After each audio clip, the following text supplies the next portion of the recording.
Olá, boa noite, mais uma edição do nosso podcast Eu aos 40, hoje quarta-feira, noite gostosa, faltando 4 dias para a eleição, é o nosso episódio número 92 e ele tá de volta, o meu amigo Guilherme Cortez, que agora é candidato a deputado estadual pelo PSOL. E aí, Guilherme, como é que tá as coisas? Fala, Michel, meu querido. Seja bem-vindo, tá? Muito obrigado por estar aqui de novo, é um prazer muito grande. O primeiro podcast que eu participei foi esse aqui, lá no começo do ano, eu ainda nem pensava nesse negócio de ser candidato, a gente já tava começando a, enfim, olhar para esse cenário das eleições, só que a gente não sabia que isso ia terminar com uma eleição, com uma candidatura. Mas não podia deixar de ser. A gente está diante de uma eleição muito decisiva para o país, para São Paulo e aqui para nossa região, e aceitei esse desafio de ser candidato. E agora estamos com a ansiedade a mil nessa reta final. E foi uma coisa muito bacana, que ele ficou muito bravo. Pai, ele não falou pra gente que ia ser candidato, o Pedro, né? Porque logo que a gente Desculpa, fez o podcast... Pedro. A gente ainda estava elaborando, matutando. Tava pensando. E como é que tá a campanha? Você, pela primeira vez, candidato a deputado estadual, foi um candidato a vereador em Franca, teve votos pra caramba, mas infelizmente não entrou. Como é que tá sendo essa experiência? Olha, é muito puxado. Minha eleição estadual, ela é ainda mais desafiadora do que uma eleição para vereador. Como você disse, eu fui candidato a vereador em Franca em 2020. A gente foi, mesmo com uma campanha muito simples, a 4ª candidatura mais votada da cidade, mas infelizmente não foi o suficiente pra gente se eleger. Mas foi um resultado muito bacana que eu acho que mesmo sem conquistar um mandato, reconheceu o apelo, a força, né, a legitimidade das pautas que a gente defende na cidade. Agora, uma eleição para deputado estadual é muito grande e nela as desigualdades elas ficam ainda mais acentuadas, porque o estado de São Paulo é imenso. Quem acha que conhece o estado de São Paulo inteiro está muito enganado, porque é muita gente, são milhões e milhões de pessoas aqui nesse estado. E aí a gente vê o peso das máquinas eleitorais, né? Quem tem muito dinheiro, paga um monte de panfleteiro, paga um monte para aparecer mais, e a gente não tem esses recursos e nem utiliza os mesmos métodos. Mesmo que tivesse, a gente não utilizaria esses mesmos métodos que eles. Então, mas por outro lado tem sido uma campanha com muita receptividade, isso tem deixado a gente muito feliz. Era uma campanha que a princípio tinha um enfoque mais regional, e é claro que continua tendo, até por eu ser daqui da região de Franca, a gente tem aquela frase de que a cabeça pensa onde os pés pisam, né? Exato. Então é claro que a gente fala muito sobre a realidade daqui, estamos muito preocupados que essa região ela possa renovar a sua representação política, mas uma coisa muito bacana, Michel, é que a nossa campanha também tem se expandido por todo o estado, né? Então tem gente declarando voto, pedindo material, fazendo campanha em todas as regiões de São Paulo. Isso tem dado muita expectativa e muito otimismo pra gente, né? Mas agora que é decisivo esses últimos dias. Eu tava pensando hoje, né? Daqui 4 dias termina, né? E aí deve dar uma saudade depois, dessa correria, né? De falar, eu vou correr pra onde? Né? Porque acostuma. É aquele negócio lá, né? Quando a gente tá no meio, quando eu tava no final da minha escola, no ensino médio, eu falava, nossa, não vejo hora de acabar isso, eu quero ir embora disso logo, Aí hoje eu morro de saudade do ensino médio. Então eu acho que é a mesma coisa. Agora eu admito que a gente já tá bastante cansado, que é uma campanha muito intensa, ainda mais... E equipe reduzida, e aí uma equipe reduzida e pouco dinheiro, e ao mesmo tempo com muito potencial, né? Então você tem muita coisa para você poder abraçar numa equipe reduzida. Então é difícil, é desgastante, mas ao mesmo tempo é aquela injeção de ânimo que dá, sabe? É muito bacana a gente ser reconhecido de uma forma positiva, não que nem o Ricardo Salles, que vai para os lugares, não pode ir para lugar nenhum sem ser xingado, sem ser... Mas a gente quando vai, faz bagunça. Quando vai, faz bagunça. Na realidade, eu fiz questão de trazer de novo aqui, obviamente, para divulgar sua candidatura, por conhecer o que você defende, por conhecer a tua cabeça e entender que é disso que a gente precisa, em especial nossa região, mas também por causa do Ricardo Salles. Você teve um embate com ele em Franca, eu vou te explicar o porquê do Ricardo Salles. O Ricardo Salles, quando ele era secretário do Meio Ambiente do Estado de São Paulo, ele teve aqui em Batatais e Batatais não curte muito ele, porque ele teve fechando um aterro sanitário. E à época, o pessoal que estava na Câmara de Vereadores fizeram uma festa com ele. E eu ficava indignado, falava, peraí, o cara tá vindo pra cidade pra fechar o aterro sanitário, pra prejudicar, pra gente ter que mandar o nosso lixo, pagar mais de 1 milhão pra ir pra Salles Oliveira. E ainda recebido como... E tiraram foto, tudo. Depois, quando o pessoal caiu na real o que estava acontecendo, começaram a meter o pau. E o Salles, aquele não é muito bem-vindo. E eu falei, eu preciso levar o Guilherme, porque você estava lá em Franca, panfletando ali no calçadão, e de repente você deparou com o Ricardo Salles. Como é que foi isso, Guilherme? Cara, é isso. O Ricardo Salles, eu acho que ele não é uma pessoa bem-vinda em nenhum lugar no mundo. Não deveria ser. Porque, cara, o Ricardo Salles, ele... Eu tenho muita discordância com muita gente no governo Bolsonaro. Eu acho que foi um péssimo governo. Agora, o Ricardo Salles, eu acho que ele consegue se destacar dentro de muita coisa ruim, né? Inclusive, depois desse episódio, a gente viu o quanto que o cara é desprezado mesmo. Porque o cara conseguiu a proeza de ser o pior ministro dentro de um ministério horrível, né? Não que alguma coisa boa se salve ali, mas o cara conseguiu fazer o Brasil... ser o pior do pior. Virar uma referência. O Brasil que já foi uma referência internacional pela sua política ambiental, pelos seus biomas, né? Por estar à frente de um processo global e tudo mais... O Brasil hoje é visto no mundo inteiro como um país que tem destruído as reservas, que não são só do Brasil, não são só nação do mundo. Do mundo todo. Né? E que cumprem um papel pro ecossistema do mundo inteiro. A Amazônia, o Pantanal, o Cerrado aqui na nossa região. E o Ricardo Salles foi um ministro que atuou muito para isso. E gosta de tirar foto em cima. Imagina, um ministro do Meio Ambiente que faz questão de posar para foto na frente de tronco de madeira desmatado. No governo onde não bate, né? Exato, num governo onde os dados de desmatamento de queimadas na Amazônia e no Pantanal aumentaram muito. Esse último mês entre agosto e setembro, a gente bateu dia a dia novos recordes de queimadas na Amazônia. Tudo isso por legado da política do Ricardo Salles. Exato. Então, a gente estava no primeiro fim de semana de campanha, fazendo campanha em Franca. Normalmente, ou muitos candidatos lá no centro da cidade, e é isso que numa esquina a gente cruzou com o Ricardo Salles, né? Ele até veio me cumprimentar assim de uma forma meio cínica, falando, você tá fazendo campanha pro Lula e tal. E daí você não pode perder a oportunidade, né, Michel, de falar algumas coisas, porque eu acho que é revoltante que um cara como o Ricardo Salles, que acho que deveria ser julgado devidamente, ter todo o seu direito de se defender, mas eu acho que deveria acabar preso pelas coisas que ele fez, né? Que é um criminoso ambiental, é uma pessoa que vai deixar um prejuízo para minha geração, para a geração dos seus filhos, para as próximas gerações. Muitas gerações. Inimaginável. Você é uma pessoa que destruiu tanta coisa do nosso meio ambiente. Então, eu acho indignante que uma pessoa dessa esteja fazendo campanha para deputado federal e ainda assim achando que não vai ser sequer questionado pelas coisas que ele fez. Daí a gente teve aquele pequeno entreveiro. E o que eu mais gostei, né, foi matéria em muitos portais de notícia e a nível nacional. Se eu não me engano, saiu no UOL, né? Saiu no UOL, na Folha, no Globo, no estado de Minas. Foi uma repercussão assim que ele não imaginava. E aí que a gente viu, falou, caramba, e muita gente falando, você falou o que eu queria falar para ele, você mandou bem. Então, no Twitter também repercutiu. Então eu acho que o negócio tá engasgado. Não só pro Salles. Eu acho que no Salles tem um requinte a mais, porque eu acho uma pessoa muito desprezível, muito cínica, muito porca. Daí depois desse episódio com a gente, parece que ele despirocou de vez. Porque logo depois ele teve um debate, né? Ele bateu boca com o Janones, depois ele saiu de um debate com carro voando, derrubou um motoqueiro. Exato. Aí, nossa, eu acho que é uma pessoa que exala uma energia negativa, sabe, por onde anda. Totalmente. Então, espero que nessa eleição a gente tenha menos Ricardo Salles e pessoas semelhantes eleitas, mas que a gente possa ter ativistas ambientais, Exato. pessoas que tratam o meio ambiente da forma como deve ser tratado. E que pensa, né, nas futuras gerações. Porque a questão do Exato. meio ambiente é isso. Se você não Exato. fizer hoje, você vai danar ali na frente, né? É, Michel, e tem um negócio, a gente sempre ouve aquele, acho que isso é papo de eco-chato ou coisa do tipo. Tem esses estereótipos, sabe?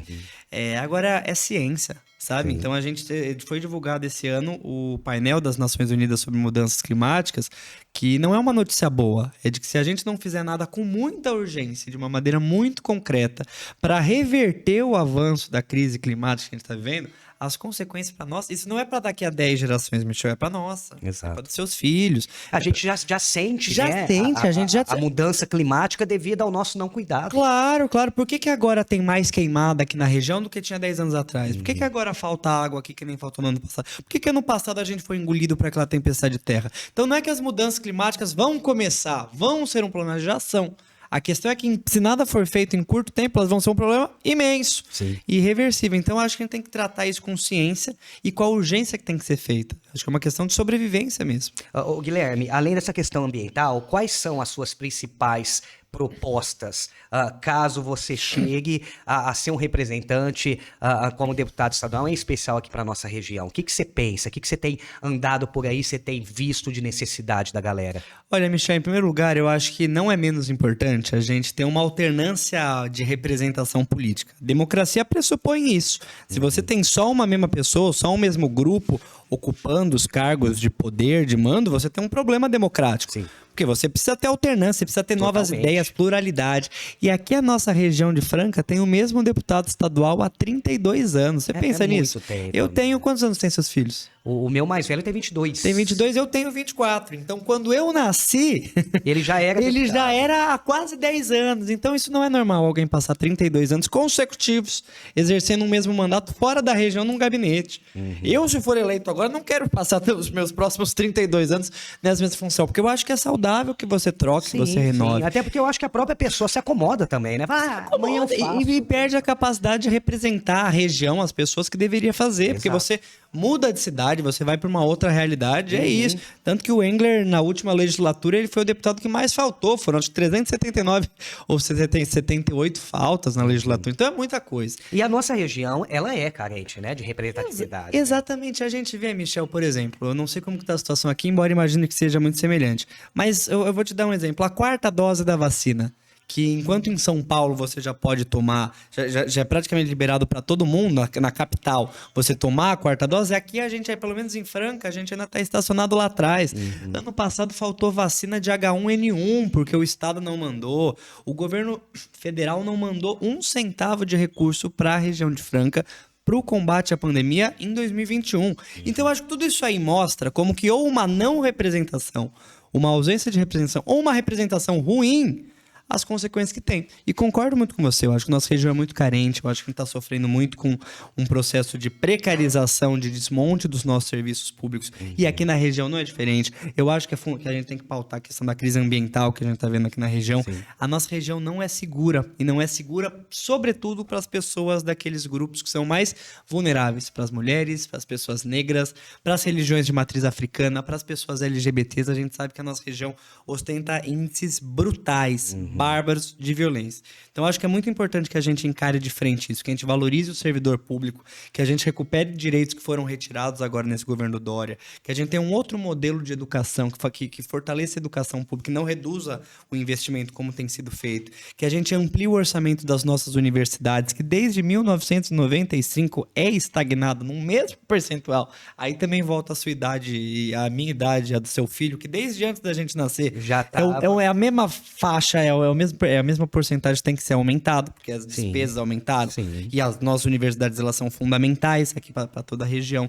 E eu acho que é muito importante a gente começar a ter um plano estadual para combater esses crimes de ódio que a gente vê, esses casos de violência que são motivados pela intolerância, pelo preconceito. Essa também é bandeira sua, né? Com certeza. E não só, você me permite falar sobre mais coisas também? Claro. Eu acho que a gente falar sobre a nossa cidadania não é só a gente combater a violência. Tem que combater a violência em primeiro lugar. Porque senão você naturaliza que você pode ser espancado, que você pode ser agredido. Só que mais do que isso, eu acho que ele não quer só que a violência seja reprimida depois que ela acontece. A gente quer dar oportunidades, condições para que ela não aconteça. Que é o ideal, né? Exatamente. Então, por exemplo, no caso da população LGBT, que é extremamente marginalizada, não poucas vezes é colocada para fora de casa, aí fica em situação de vulnerabilidade. Em rua, a gente está propondo instalar em todas as regiões administrativas aqui de São Paulo casas de acolhimento específicas, que possam ser centros de referência, que possam... Eu tive em São Paulo recentemente conhecendo algumas experiências semelhantes, eu acho que é muito importante. As universidades, você tem um filho que está que foi para outra cidade estudar, e que nem eu que saí de São Paulo e vim para cá, e a gente sabe que muita gente tem que interromper os estudos porque não consegue se sustentar na outra universidade e fica dependente das políticas de permanência, que são muito desiguais de universidade para universidade. Então a gente propõe tornar lei as políticas de permanência, definindo parâmetros comuns que as universidades padronizar isso. Padronizar, porque você não pode... Que é o ideal. Exato. Se a USP, por exemplo, vir amanhã e fala que não vai mais ter política de assistência estudantil, de permanência estudantil, ela interrompe. Não pode ser assim, tem que ser um mínimo que as nossas universidades públicas elas garantam para que os seus alunos possam se manter. A gente também propõe a criação de um fundo estadual de permanência estudantil para ajudar a financiar essa política nas universidades e mais muita proposta para a cultura, para o meio ambiente, para os animais e assim por diante. Porque as pessoas às vezes acham, Michel, das duas, eu tenho ouvido muito isso. As pessoas acham, que por eu ser de Franca ou da nossa região e falar muito sobre isso, que a gente só tem proposta para cá, eu digo que não. Eu quero ser um deputado que, claro, que vá representar a nossa região, mas também o estado inteiro. Até porque as coisas que a gente passa aqui, também as pessoas passam no Vale do Paraíba, também vão passar no Pontal do Paranapanema, também vão passar no Oeste Paulista. Com exceção de algumas ou outras coisas mais peculiares, claro, são a gente tem que ver a realidade de cada lugar, mas tem problemas que são comuns. A crise ambiental é um problema comum. Acontece uma questão que é importante, eu já morei na capital e sei que as pessoas às vezes não têm essa compreensão de que algumas regiões do interior são ainda mais abandonadas. Coisas que às vezes são básicas não chegam até aqui. Então, eu acho que é importante ter esse olhar também. Mas, em primeiro lugar, eu acho que a gente tem muitas propostas que não são só para uma região, mas são para o conjunto do estado e que incluem também a realidade da nossa região de onde a gente vem. E as pessoas ainda acham, porque por eu ser LGBT e por isso é uma pauta importante da nossa candidatura, a gente só fala sobre isso. E nem dá pra você falar sobre isso, porque você falar sobre cidadania LGBT, você tem que falar de SUS, você tem que falar do atendimento que as pessoas LGBTs têm no SUS. Claro, você tem que falar sobre educação pública, você tem que falar porque que a evasão escolar entre pessoas estudantes LGBTs é gigantesca por conta da violência que eles sofrem. Você tem que falar de assistência social, você tem que falar de um monte de coisa. Você tem que falar de meio ambiente, porque a gente, afinal, todo mundo, independente da sua sexualidade, do seu gênero, vive no mesmo planeta e vai se atingir. Necessita desse meio ambiente equilibrado para poder viver. Então, eu acho que tem um propósito muito amplas, assim, que falam sobre boa parte dos problemas que a gente vive aqui no estado. Guilherme, o desafio é muito grande, né? Você sai de uma eleição municipal que é totalmente ali local, então, assim, ela acaba sendo mais fácil, a questão de locomoção. Você vai para uma candidatura estadual, como é que tá a sensação aí? Como é que tá o que você tá sentindo? Você acha que dá para chegar? Você acha que dá para ser diferente? Você acha que a população, depois de 4 anos, pandemia, governo Bolsonaro, aumento de preço, desemprego, a população está se conscientizando melhor na hora do voto? Porque, afinal de contas, daqui 4 dias, o meu voto vai valer igualzinho do presidente da República. Não importa a grana, não importa a classe social, não importa a sexualidade, enfim. Você acha que a população está consciente? Olha, Michel, tem sido semanas muito intensas, como você disse, é uma campanha de uma abrangência muito grande. Eu acho que é possível, sim. Não é demagogia, não é mentira, e nem é um discurso que todo candidato tem que fazer dizendo que pode ser eleito. Eu realmente acho que é possível. Digo mais, eu acho que das candidaturas, e são muitas, daqui da nossa região, eu ousaria dizer que eu acho que a nossa é uma das que é mais viável eleitoralmente. Se a gente for ver qual que é a votação mínima dentro do PSOL, que é o meu partido, para você poder se eleger, e você for ver dos candidatos de outros partidos, eu acho que é mais factível, eu acho que é mais possível a gente alcançar essa votação do que os demais. Então, eu acho que o voto na gente também é um voto importante para manter essa representação na nossa região. Como eu te disse, eu acho que a nossa campanha cresceu muito. Eu fico muito esperançoso com duas coisas, antes de responder o que você disse. Em primeiro lugar, nossa campanha cresceu muito no estado inteiro, acho que principalmente depois desse embate com o Ricardo Salles, mas também por conta das nossas propostas, de tudo que a gente representa. Então, você não consegue se eleger deputado tendo voto só numa cidade, só numa região. Então, tô feliz que a gente conseguiu superar essa barreira, mesmo com a dificuldade de locomoção, de dinheiro e tudo mais. E, em segundo lugar, em toda a região de Franca, até aqui em Batatais, porque daí em Ribeirão começa a ter outras coisas, mas até Batatais, a gente é a única candidatura que está com o Lula. E que é apoiada pelo Lula. E a gente sabe que é uma região que é conservadora, que as pessoas dizem, você pode se prejudicar com isso. O primeiro que depois eu falo sobre isso, eu não vejo dessa forma. Agora, eu acredito que o eleitorado que vai votar no Lula para presidente, porque tem a consciência da situação que a gente está passando, que a gente passou no último período, vai ver na gente, como candidato a deputado estadual, uma alternativa que vai representar essas pautas também, que vai representar a região. Então eu tô com uma grande expectativa e acho que o Lula tem chance de ganhar no primeiro turno e ganhar aqui no estado de São Paulo. Espero que na nossa região também. Então eu tenho uma expectativa muito grande em relação a essas duas coisas. Agora, a gente tá 43 dias nas ruas, conversando, panfletando. É uma eleição muito difícil também, porque desde que o Bolsonaro virou presidente, eles instigam a violência permanentemente. Então, né, é uma eleição que você tem que tomar muito cuidado para não ser agredido, e agora essa turma tá toda armada. Então, são todas preocupações. Agora, eu vou te dizer, se você me dissesse, em 2018, que eu ia estar, como eu tive nesse último sábado, no centro da Cidade Franca, com uma caixa de som, tocando jingle do Lula, entregando material do Lula e nosso, e falando que é uma candidatura de esquerda para deputado estadual, e que isso está sendo tão aceito e tão recebido, eu diria que você estava mentindo, ou que você estava delirando. E a galera tá aceitando, Guilherme? Tá aceitando. A Porque, gente assim, sabe que tem... eu vejo assim, só te cortando, me Imagina, perdoa, de forma que a gente tá tendo, a gente teve uma mudança de Eu expressão acho. do eleitorado. Eu acho. Até um amigo meu me comentava, eu não tinha parado pra pensar, e eu falei, porra, ele tem razão. Ele falou, você pode perceber, as pessoas que votam no Lula não estão adesivando, não estão pondo camiseta, não estão se manifestando. Tem muito voto silencioso, envergonhado. Já o do Bolsonaro, você vê faixa, bandeira, Claro. É isso mesmo? Eu acho que eles querem mostrar, até porque eles praticam essa violência, essa política de intimidação, de coerção. Eu acho que eles querem ostentar alguma coisa assim para criar uma fotografia de que eles estão em maioria, porque não estão. Isso, as pesquisas mostram isso. Eu acho que as pessoas fazem as experiências delas, Michel. Eu acho que tem um limite para que você engole fake news, que você engole teoria da conspiração e coisa do tipo, sabe? Como o Bolsonaro ganhou na última eleição. As pessoas vivenciaram que foram 2 anos de pandemia. As pessoas perderam, todo mundo que está ouvindo a gente conhece alguém que teve Covid, a gente conhece. Pessoas que perderam a vida para Covid. E as pessoas também viram que no momento mais crítico da pandemia, o presidente estava lá falando que era uma gripezinha, ou que cobrou propina para comprar vacina. E quantas pessoas não perderam a vida porque a vacina não chegou a tempo. E que só quando a vacina chegou, a revelia do governo, que a gente começou a conseguir se libertar da pandemia. Então, eu acho que as pessoas estão pagando a altura, preços malucos, né, no mercado, na gasolina. Então, isso aí é muito concreto na vida das pessoas. A vida de todo mundo não. A vida de quem é mais pobre, porque quem é rico tá muito bem e tem muito motivo para votar no Bolsonaro. Não teve nenhuma, até muitas facilidades, né? Agora, para quem é pobre, para quem é trabalhador, para quem vive do próprio esforço, que é a grande maioria de nós, a vida ficou muito mais difícil. Você pode perguntar para qualquer pessoa. Então, eu acho que teve essa mudança mesmo. Eu acho que eles tentam criar um clima de intimidação para que isso não se expresse, mas eu acho que no dia 2 vai se expressar. Eu acho que é possível o Lula ganhar no primeiro turno. E eu acho que é possível que a nossa região, que sempre... até fazer uma brincadeira... Se tem uma coisa que a gente pode agradecer ao Bolsonaro é que ele fez um governo tão ruim, mas tão imprestável, mas tão detestável, que ele conseguiu fazer uma região conservadora como é a região de Franca e um pouquinho à esquerda, sabe? Porque é começar a repensar, né? Começar a repensar isso, uma região onde o PSDB, onde o Maluf sempre ganharam com tanta vantagem. Ele conseguiu empurrar essa região para a esquerda de tanta rejeição ao governo horrível que ele fez, porque as pessoas comparam como é a vida hoje, como é a vida antes. Sim. Os valores que esse homem prega e os valores que a esquerda prega, é uma comparação muito nítida.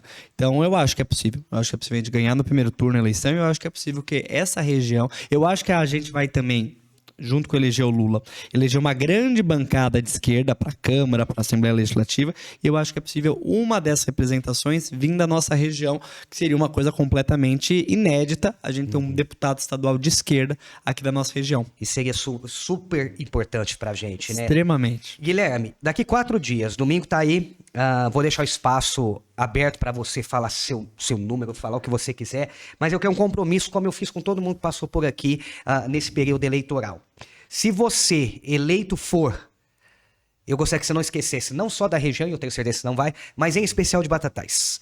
A gente também é uma cidade que precisa, a gente também é uma cidade que já fomos muito utilizados e usados por vários políticos que quando conseguia chegar lá, aí já não era desse jeito. E eu gostaria de fazer um pedido pessoal de toda a nossa equipe do Eu aos 40, do nosso podcast, que caso eleito for, que você volte aqui, mas além de voltar aqui conversar com a gente, até mesmo agradecer ou falar das suas pretensões, mas também lembre de Batatais, se você estiver lá na Assembleia, se você tiver voz, e que nós de Batatais podemos contar com você e podemos sair falando, não, temos uma voz batataense também lá em São Paulo.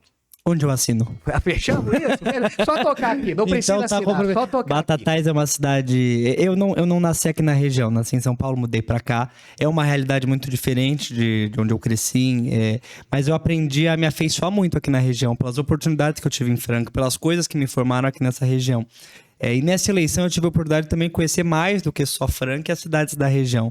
E Batatais é uma cidade muito querida e não tô fazendo demagogia também. A gente tava até comentando vindo pra cá que eu acho que foi a segunda cidade que a gente mais visitou ao longo dessa campanha. E não à toa. A gente tem amigos queridos aqui. É uma cidade que sempre me recebe muito bem. E é uma cidade que eu acho que eu tenho visto, falei isso com você na primeira vez que eu vim aqui. Quem tá aqui no Spotify ouvindo a gente pode recuperar. Que eu tenho percebido que tem um potencial cultural, de comunicação, avançado às vezes até se você pega pro parâmetro de Franca, que é uma cidade maior, sabe? Então, Batatais é uma cidade que tem um mandato de uma vereadora trans, que é a Anabela Pavão, que é um exemplo, uma grande amiga pra mim, que tem um Batatais antifascista, um movimento, sabe? Então isso me impressiona muito em Batatais, o potencial que aqui tem, sabe? Com uma cidade progressista, uma cidade pra frente, uma cidade muito bonita. Então você pode ter absoluta certeza. Quero poder representar a nossa região, especialmente Batatais também, como deputado estadual. Agora, daqui a 4 dias a gente vai estar diante da urna, todos nós, incentivar que todo mundo vá votar. É muito importante que se expresse a vontade das pessoas e que essa vontade seja respeitada. E que a gente fique vigilante para isso, que tem gente que se perder a eleição já falou para o mundo inteiro que não vai querer respeitar. Aí é fácil, né? Mas eles não vão ter força para isso. Mas acho que é muito importante que todo mundo vá votar e a gente vai estar diante da urna, diante de uma escolha. Que eu não acho que é uma escolha difícil. É a escolha entre a gente seguir no caminho do retrocesso, do atraso, como a gente vem visto nos últimos anos, ou a gente dá a vez, dá uma chance para voltar a ter esperança. Que ainda vai precisar ter muita luta, viu, Michel? Não é que dia 3 o Brasil volta, uma maravilha, porque nem era uma reconstrução. Vai ser uma refundação, eu acho. Que a gente não vai ter o mesmo país que a gente tinha 10 anos atrás, muito pelo contrário. A gente vai ter um desafio muito grande colocado, mas eu acho que entre a escolha de cair pro precipício de vez ou poder voltar a se recuperar, eu acho que é uma escolha óbvia. E espero que junto com essa escolha a gente também faça uma boa decisão sobre os nossos deputados estaduais e federais, porque acaba sendo o voto mais despolitizado, que as pessoas deixam para a última hora. Tenho certeza que enquanto a gente está saindo esse podcast, que a grande maioria das pessoas ainda não decidiu em quem vai votar para deputado estadual, muita gente pega o papel no chão, e é por isso que tanta gente joga lixo no chão, joga santinho no chão, porque tem gente que escolhe votos. Então acho que é muito importante que as pessoas conheçam as candidaturas e escolham bem as candidaturas que elas acham. Eu tenho ouvido muito falar sobre renovação, que as pessoas estão cansadas com quem representa a gente hoje. Espero estar à altura para poder representar algo diferente. Eu acho que a minha trajetória é completamente diferente do que tem aí, então acho que isso me habilita. Eu acho que eu tenho pautas que são importantes, e que eu acho que a nossa região, esse é um dos nossos motes, ela precisa ter uma outra cara. Hoje, quando as pessoas olham para Franca na Assembleia, elas veem a cara do Engler, uma pessoa ultrapassada, do século passado. Quando as pessoas olham pra cá, sabe, é uma região que é abandonada, uma região que é esquecida e que parece uma região do passado. E não é.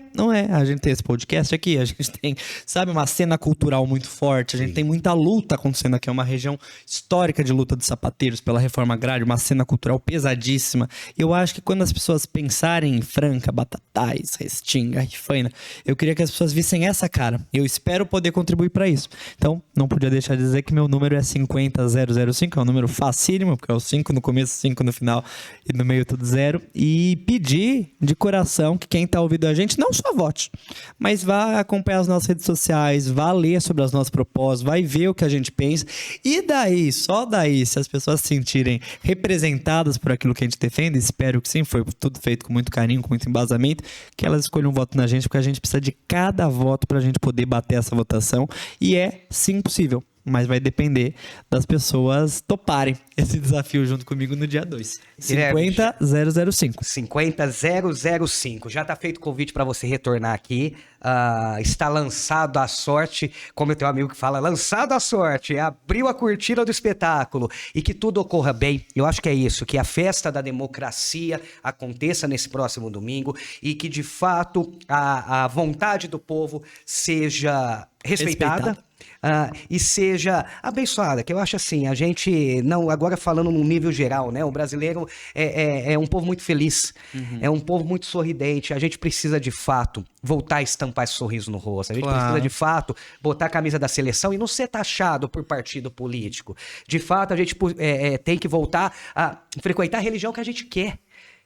Sem ter medo na cara e de fato ter essa liberdade, né? Um país tão diversificado, ser de fato aquele povo feliz. Sim, e a gente tem tudo para. O slogan da nossa candidatura é de uma música do Ivan Lins que diz assim: a gente merece ser feliz. Eu acho que já faz muito tempo que a gente tá sendo triste, infeliz, que a gente tá pagando caro nas coisas, que a gente tá perdendo pessoas queridas, que a gente tá vendo esse ódio tomar conta de tudo. Eu acho que a gente merece muito ser feliz, ter uma vida diferente dessa que a gente tá tendo. Espero que o Brasil, o estado de São Paulo, que saia da urna nesse dia 2, possa ter condição de ser mais feliz. E seremos.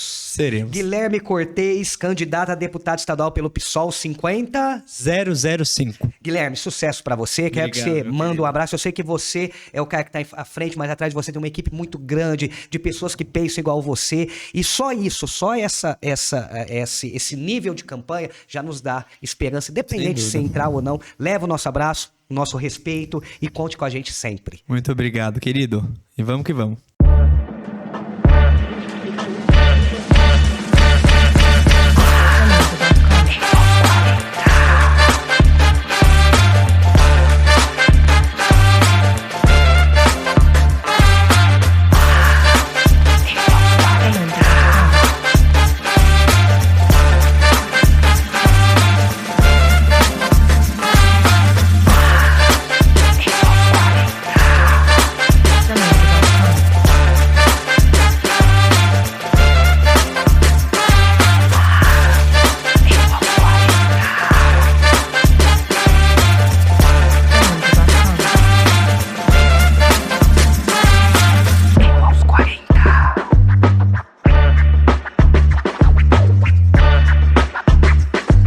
Jamendo.com